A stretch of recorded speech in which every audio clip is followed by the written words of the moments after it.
রাজবাড়ীর পাংশা উপজেলার মৌশালা বাজারে অবস্থিত হোসেন ইঞ্জিনিয়ারিং ওয়ার্কশপে ১ ঘণ্টায় ৫০ মণ পেঁয়াজ তৈরি করার মেশিন তৈরি করে সারা ফেলেছেন পাংশার হোসেন।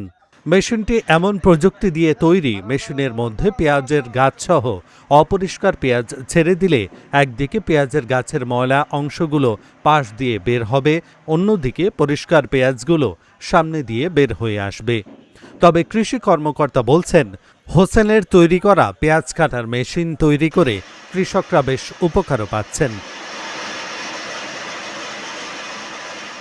পাংশার হোসেন ইঞ্জিনিয়ারিং ওয়ার্কশপের দোকানে গিয়ে দেখা যায়, হোসেন ইঞ্জিনিয়ারিং কোম্পানি তার কারখানায় কর্মচারীদের নিয়ে মেশিন তৈরির কাজে ব্যস্ত সময় পার করছেন। তিনি জানান, পেশায় তিনি একজন ওয়ার্কশপ ব্যবসায়ী। পাংশা উপজেলার মৌশালা বাজার এলাকায় তার হোসেন ইঞ্জিনিয়ারিং অ্যান্ড ওয়ার্কশপ নামে একটি দোকান আছে।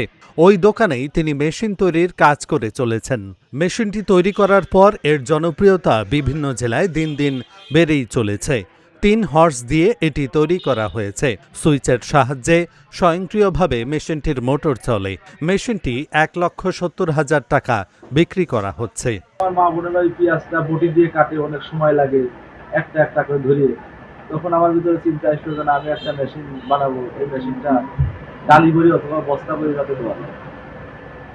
এরপরে আমি কাজ করতে করতে এখন বর্তমান মেশিনটা আমার এই পর্যায়ে নিয়ে এসে দেখতে ১ বছর আগে থেকে এই মেশিনটা কাজ করে।